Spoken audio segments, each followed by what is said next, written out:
No, never. I takkan accept your proposal.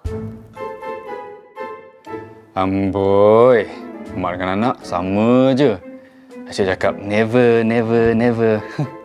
Aku dapat kawan dengan Mel nanti. Siaplah korang. Aunty, janganlah macam tu, Aunty.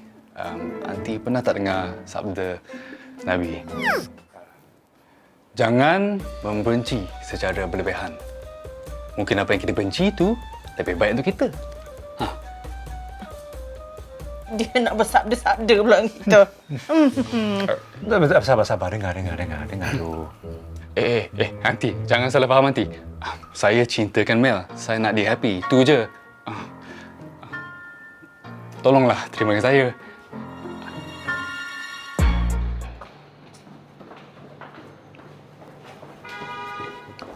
Mikhail, Tepilah, saya dah lambat ni. I just need to discuss with you. Need for you, not for me, ya? Mikhail, kejaplah, nak cakap sikit je. Nak cakap apa? Saya ni dah ada tunang dah. Saya dah jumpa Mel. Dah pinang dia dah. Lagipun saya bukan macam awak, ya. Curang bila ada tunang. Saya ni loyal, tahu tak? Loyal. Mikhail, Don't you dare. sampai hati awak kan? Awak dah janji tau nak kahwin dengan saya. Ada aku kisah? No.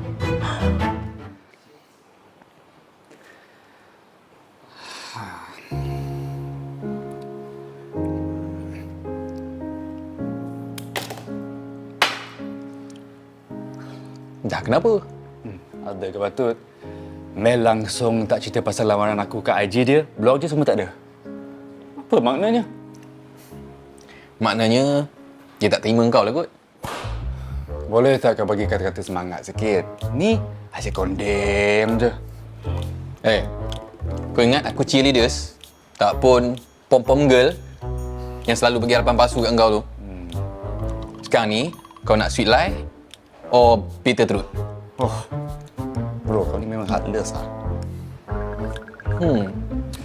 Tantah, Mel pun tak tahu kot pasal lamaran kau tu. Manalah tahu. Kau sendiri yang cakap kan?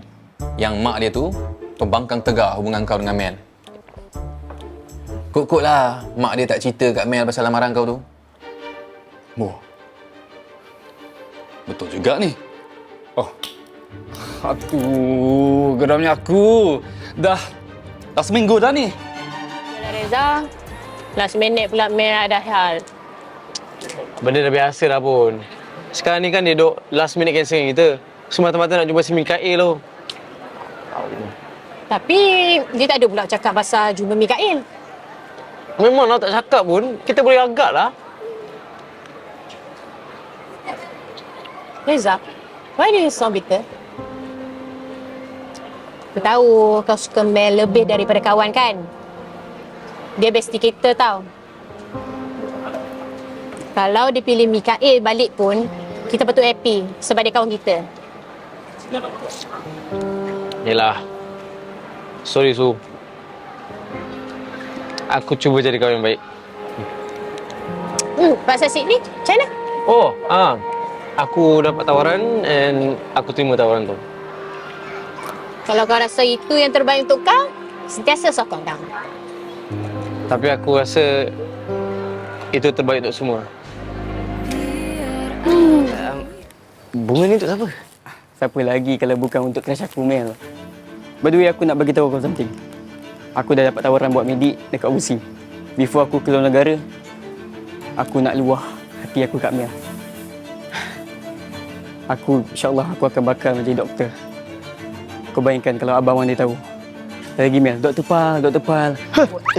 Apa ni, kau gila ke apa? Ada lalat. Pasal lagi? Ada lalat lagi. Apa ni, weh? Itu gila, weh? An apple a day keeps the doctor away. Dr. Pal. Tapi macam mana nak jauhkan engineer ni dari Mel? This is a lost case.